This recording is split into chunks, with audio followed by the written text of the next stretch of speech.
Saya lagi berbicara mengenai di Matius 8 ayat 23 sampai 27 mengenai angin ribut yang diredakan oleh Tuhan gitu loh. Di Matius 8 ayat 23 sampai dengan ayat yang ke-27 saya akan bacakan. Lalu Yesus naik ke dalam perahu dan murid-muridnya pun mengikutinya. Sekonyong-konyong mengamuklah angin ribut di danau itu sehingga perahu itu ditimbus gelombang, tetapi Yesus tidur. Maka datanglah murid-muridnya membangunkan dia, katanya, "Tuhan, tolonglah, kita binasa." Dia berkata kepada mereka, "Mengapa kamu takut, kamu yang kurang percaya?" Lalu bangunlah Yesus menghardik angin dan danau itu, maka danau itu menjadi teduh sekali. Ayat 27, dan heranlah orang-orang itu, katanya, "Orang apakah dia ini sehingga angin dan danau pun taat kepadanya?" Nah, jadi Bapak Ibu sekalian, saya akan membawakan firman hari ini berkaitan dengan hal kekhawatiran. Hal kekhawatiran. Nah, kenapa sih bilang hal kekhawatiran?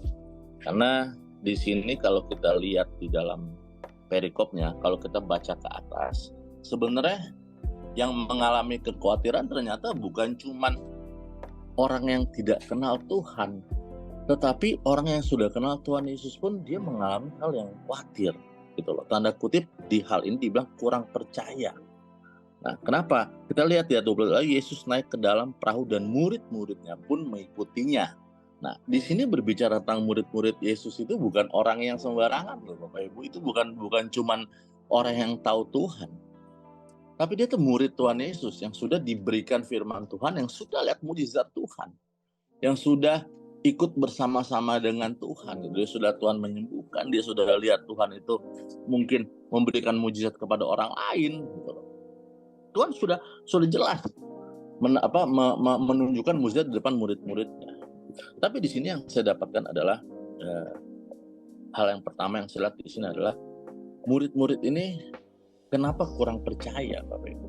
Nah, kalau saya pelajari, kalau saya lihat di atas di ayat yang atas, saya coba mengambil suatu kesimpulan. Hal pertama yang membuat murid-murid itu menjadi tanda kutip kurang percaya, karena murid-murid itu terbiasa hanya melihat berkat-berkatnya Tuhan. Jadi pertama dia hanya melihat berkat-berkatnya Tuhan. Jadi murid-murid ini tidak tanda kutip tidak sungguh-sungguh untuk mempelajari ajarannya Tuhan Yesus itu. Jadi dia cuma melihat berkatnya aja. Oh, Tuhan Yesus bisa menyembuhkan, Tuhan Yesus ini bisa memberikan mujizat, Tuhan ini bisa ngasih berkat yang luar biasa. Mereka cuma lihat itunya aja. Jadi kalau menurut yang saya pelajari, yang menurut saya lihat, murid Tuhan Yesus ini awal-awal Tuhan berbicara hanya berkat Tuhan aja. Jadi secara rohaninya, secara imannya tidak bertumbuh. Dia cuma berpikir kok ikut Tuhan diberkati, ikut Tuhan itu jadi anak raja, ikut Tuhan itu mengalami hal-hal yang sangat baik, ikut Tuhan itu memiliki hal-hal yang indah-indah seperti itu. Jadi pada saat angin ribut itu datang, Yesus ngomong, mengapa kamu takut, hai kamu orang yang kurang percaya. Nah, jadi yang di sini seringkali kita sebagai orang Kristen harus mempunyai standar iman yang meningkat. Kita harus sebagai orang Kristen harus bisa memiliki standar iman, standar rohani yang dari satu level ke level berikutnya.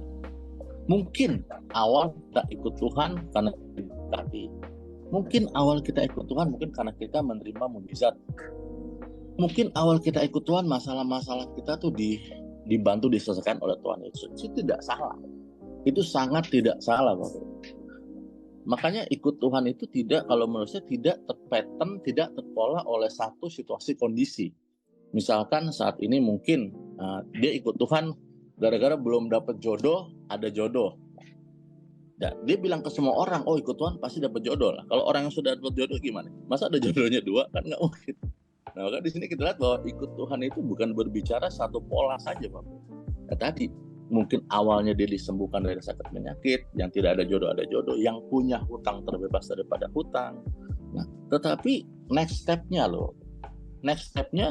dari kita ikut Tuhan itu seperti apa? Itu yang seringkali kita sebagai orang Kristen lupa. Nah, pada saat kita mau dikasih level berikutnya, tentunya kita harus terima yang namanya materi berikutnya tanda kutip dari Tuhan. Jadi ada pengajaran-pengajaran yang kita tidak hanya bisa di satu pengajaran itu saja, tetapi rohani kita harus meningkat. Makanya kalau di gereja BES itu yang saya pelajari dari tahun 2006, itu ada suatu pelajaran yang sangat luar biasa yang Tuhan berikan. Bahwa di dalam suatu kekristenan tidak hanya berbicara untuk diri sendiri, tetapi pada akhirnya kekristenan itu harus berbicara, kita harus bisa mengenalkan Tuhan Yesus yang kita sembah itu kepada orang lain melalui proses-proses yang sangat banyak gitu loh Bapak Ibu. Hal ini seperti yang sekarang ini, kalau kita berbicara mengenai suatu kekhawatiran, kita harus bisa menunjukkan kepada orang lain bahwa ikut Tuhan Yesus itu bukan cuma hal enak makan tidur nyaman enak aja, tetapi ikut Tuhan Yesus itu berbicara pada akhirnya kita semua sama-sama ketemu dengan Tuhan di surga Bapak Ibu. Seringkali saya sudah tanya dari anak muda sampai mungkin teman-teman saya yang sudah usianya jauh di atas saya bilang, kamu kalau dikasih duit banyak sama dipilih masuk neraka, pilih yang mana? Pilih maksudnya dikasih duit banyak tapi masuk neraka, apa dikasih duit secukupnya masuk surga? Mereka selalu pilih masuk surga gitu. Pada akhirnya benar, kita semua akan menuju kepada surga. Seperti yang kalau Pak Fengki ngomong, Tuhan datang itu kita akan bersama-sama dengan Tuhan naik di awan-awan memerintah bersama-sama dengan Tuhan Yesus. Itu kan tujuan kita sebagai orang Kristen. Nah, sekali kita merasa bahwa pada saat kita sudah terlepas dari masalah, pada saat kita sudah terlepas dari suatu problema, kita ngerasa bahwa sudah selesai tugas kita sebagai orang Kristen di situ saja. Ternyata kagak begitu yang saya dapatkan Bapak Ibu. Yang harus kita lakukan adalah kita harus tetap setia sampai pada akhirnya. Kalau enggak, tadi di tengah-tengah kita akan mengalami fase di mana kayak Tuhan ngomong, mengapa kamu takut, hai kamu orang-orang yang kurang percaya. Jadi pada saat kita mau ikut Tuhan sungguh-sungguh, kita harus lihat proses dari awal ketemu Tuhan sampai nanti awal ketemu Tuhan di bumi ya, sampai nanti ketemu Tuhan sebenarnya. Itu loh. Jadi seringkali kalau saya pelajari ayat ini, kayak kemarin, karena ada satu teman saya juga nanya sama saya kan, dia bilang, loh, kalau di gereja kita, di gereja BES ini berbicaranya mengenai apa, dia bilang gitu. Loh, mengenai berkatkah atau mengenai apa? Saya juga heran dia bertanya seperti itu ke saya. Saya bilang, loh, kalau di gereja kita tuh bukan bicara anti berkat, tidak. Di gereja BES itu tidak anti berkat loh. Di gereja BES itu diberkati. Saya sendiri merasa Tuhan berkati kok. Masa pagi saya masih bisa bangun, masih bisa makan gitu. Gereja BES itu bukan gereja anti berkat. Tetapi masalahnya bagaimana setelah kita diberkati. Itu jadi suatu pertanyaan concern tersendiri. Seringkali doa kita tuh cuma sampai Tuhan tolong saya, Tuhan tolong saya. Begitu Tuhan sudah tolong, next step-nya tuh apa? Kan pertanyaan seperti itu Bapak Ibu. Next step dari Tuhan menjawab doa kita, next step dari Tuhan menolong kita tuh apa? Apakah kita menjadi orang egois? Apakah kita bisa memperkenalkan siapa penolong kita kepada orang lain? Makanya di sini yang saya dapatkan begitu luar biasa, kayak Tuhan bilang bahwa, hey, kamu tuh murid-murid saya deh. Mengapa kamu takut dan masih kurang percaya? Seringkali itu yang saya dapatkan. Kenapa kita kadang masih takut dan kurang percaya? Karena kita merasa bahwa ikut Tuhan itu cuma di level berkatnya aja gitu. Ikut Tuhan cuma di level kenyamanan diri kita saat ini aja.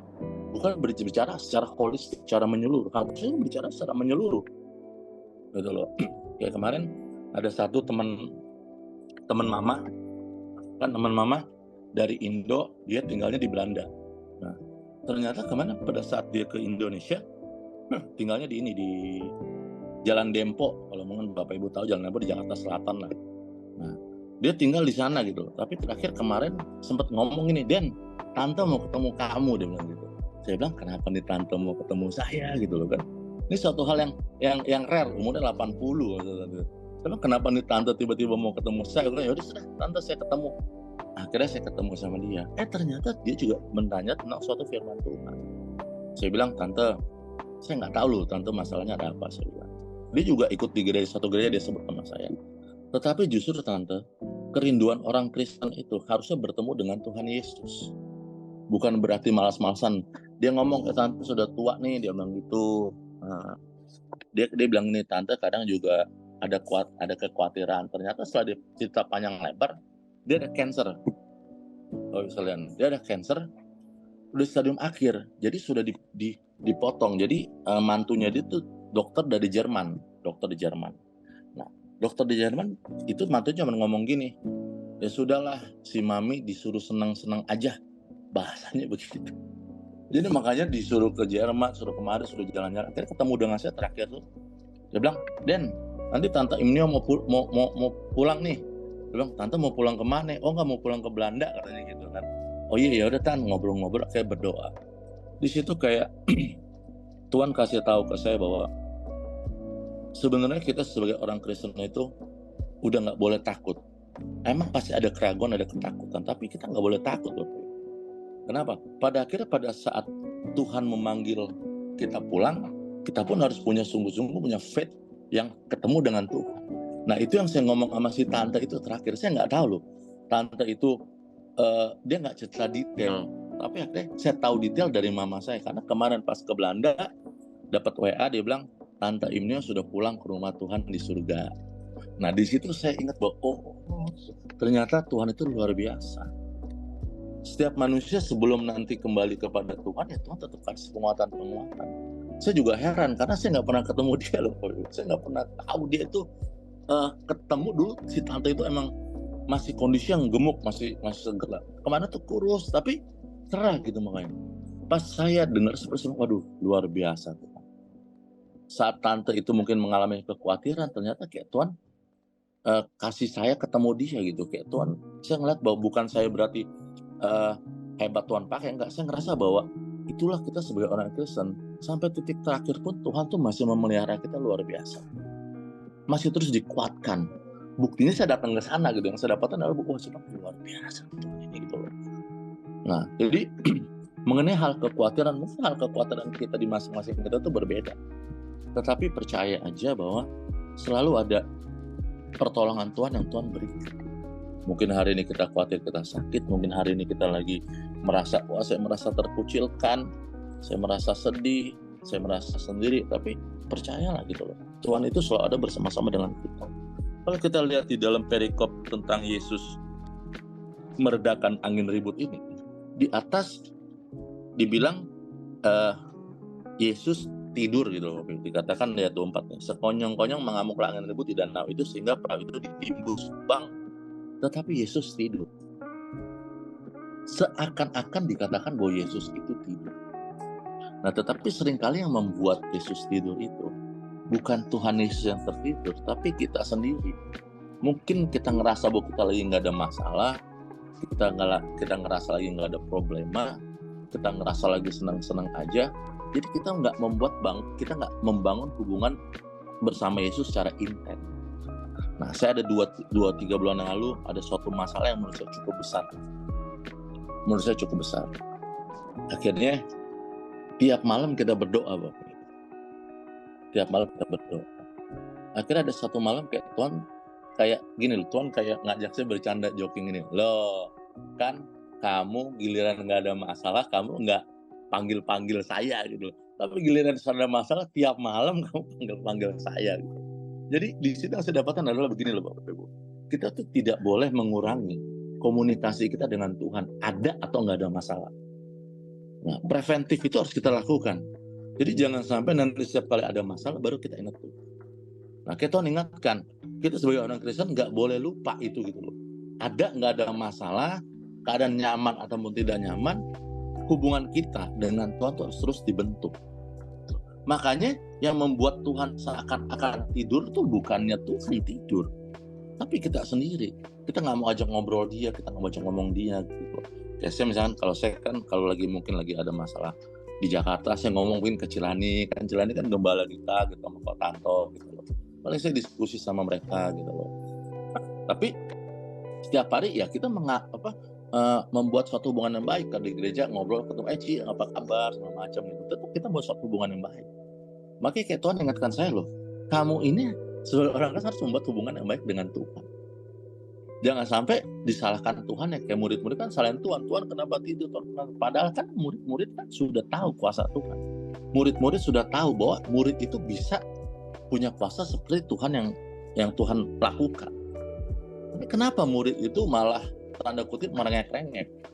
Maka tuh saya kalau di gereja kita, gereja B itu saya sangat terberkati sekali. Pak Fengki sendiri tidak pernah mengajarkan bahwa apa-apa harus ke Pak Fengki, kayak Kotanto, Cilani. Mereka nggak mengajarkan itu.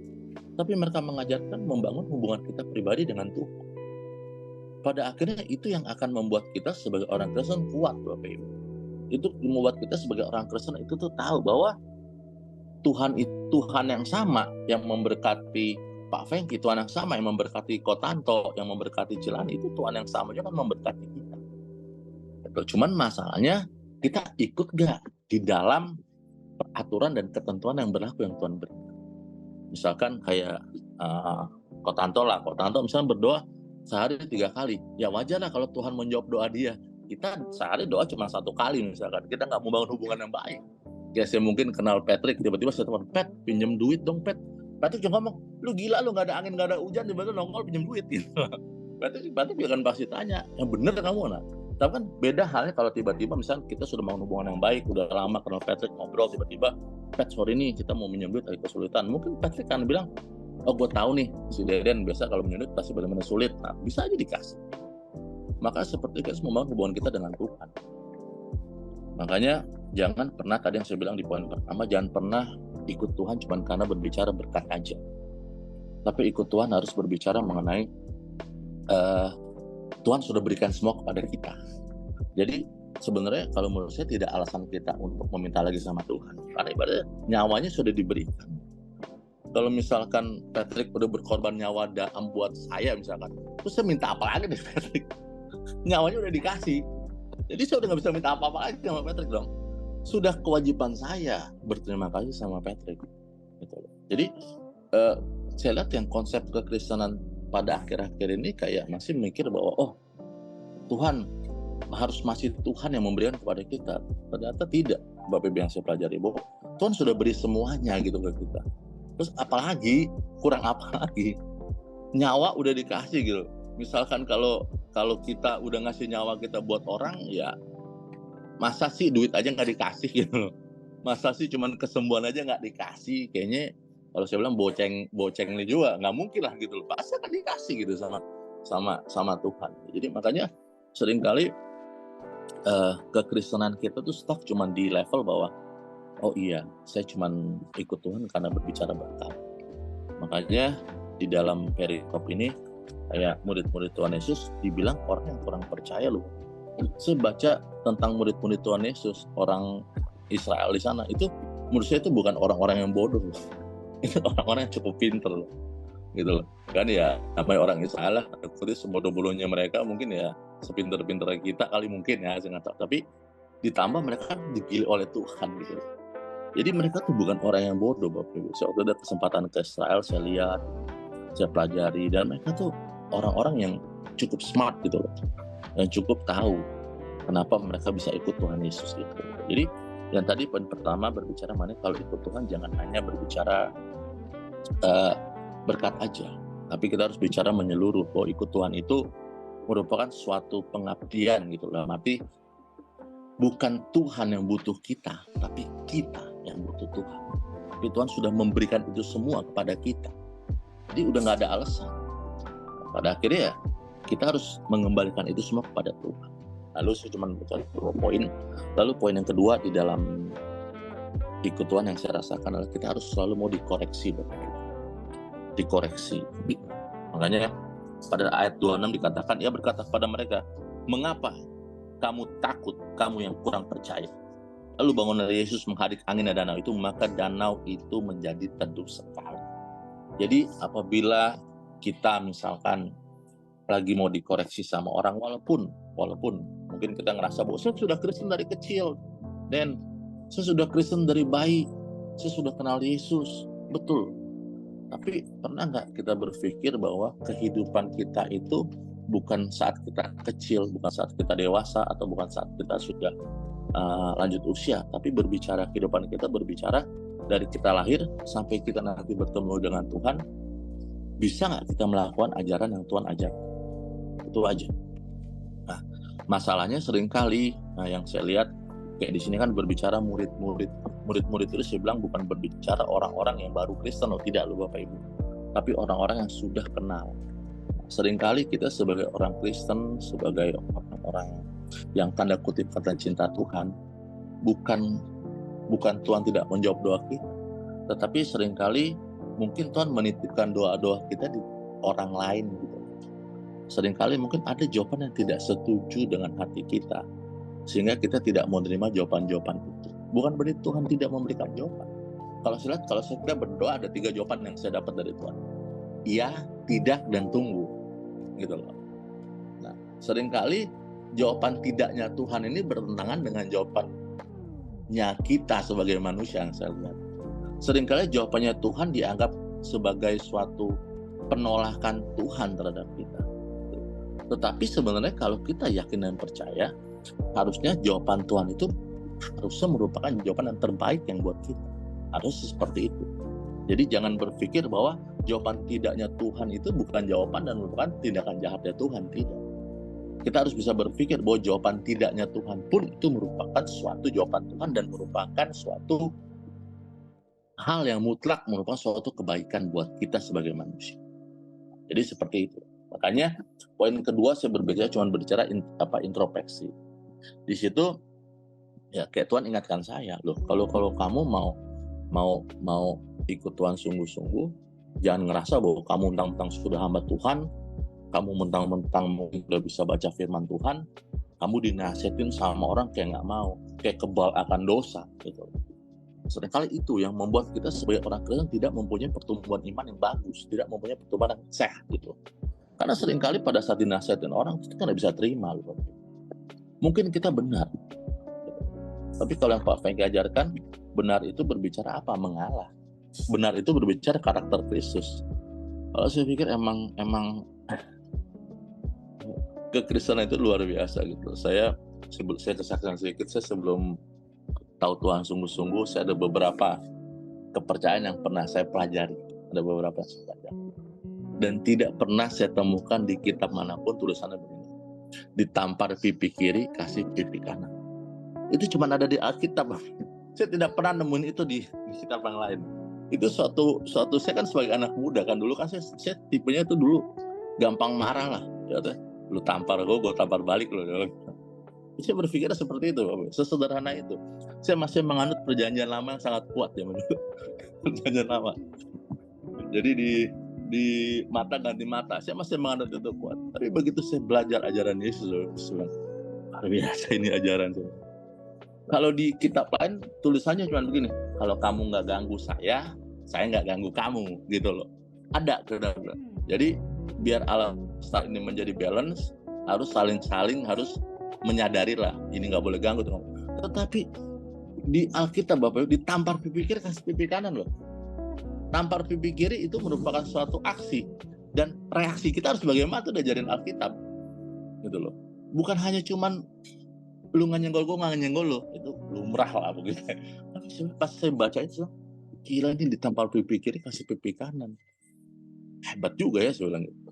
Di situ yang membuat kita berbicara bahwa pada saat kita sungguh-sungguh kepada Tuhan Yesus, harusnya kita menjadi orang yang penuh dengan belas kasihan, tanda kutip penuh dengan kasih. Emang nggak gampang loh, saya yang itu tidak mudah. Saya mengalami itu, bagaimana saya sebelum papa saya meninggal, saya harus mengampuni dia gitu. Saya harus mengampuni papa saya. Padahal saya ngerasa bahwa, kita sebagai anak piala mama. Jadi pada saat papa saya sebenarnya saya sempat ada satu titik tuh saya sempat gini nama papa saya, udahlah pak, lu nggak usah banyak ngomong lah. Hidup kita. Jadi singkat kata tuh papa saya sempat ada berkeluarga satu lagi lah. Tapi kita tidak pisah, papa mama tidak pisah. Jadi hal itu yang kayak membuat itu dendam kesumat gitu. Dulu awal-awal saya juga tidak bisa percaya kekristenan gara-gara papa saya. Dia bilang ada satu pendeta dulu sebelum saya bertobat sungguh-sungguh nih dulu ya, ini masih puluhan tahun yang lalu, masih ganteng lah saya. Jadi dulu ada pendeta ke saya ngomong gini, Den, yes Pak, Tuhan Yesus itu seperti bapak kamu. Wah, langsung saya ngamuk. Saya dulu kan zaman itu saya masih ngomongnya masih jorok-jorok lah, saya bilang dasar lu ya sembarangan ngomong lu Pak, kalau Tuhan kayak bapak gua nggak mungkin gua percaya Yesus gitu. Langsung dia dor gitu, dia diam langsung. Ya iyalah, lu nggak tahu bapak gue siapa, saya bilang gitu. Wah, dia diem aja. Tapi saya ngomong itu karena saya orang itu tipenya saya tuh langsung gitu. Misalkan saya ada suatu hal yang mengganjal ke Patrick, saya langsung tanya, Pat, kenapa sih Pat begitu? Langsung saya tanya begitu. Dan saya berharap orang pun akan melakukan hal yang sama. Misalkan kayak nanti nih, suatu saat Bapak Ibu ketemu saya, misalkan, si Deden nih lagi mau masuk diskotik, misalnya masuk klub malam, langsung tanya, Den, ngapain lo ke situ gitu loh. Saya tuh berharap seperti itu. Jadi saya selalu menempatkan diri saya, walaupun sekarang mungkin kita jadi hamba Tuhan, tapi kita semua diintrospeksi. Dia kembali lagi pada saat cerita papa saya itu, saya marah itu sama pendeta itu. Saya bilang, kenapa lu bisa begitu ngomong enteng sekali? Nah, sekarang Bapak Ibu, baru saya paham kata Pak Pendeta itu gitu loh. Setelah akhirnya saya baca firman Tuhan, saya lihat sungguh-sungguh, memang ikut Kristus itu tuh bukan sesuatu hal yang tanda kutip kalau secara manusia yang mudah, tetapi sekarang saya yakin dan percaya akhirnya ini yang kita mau lihat seperti apa.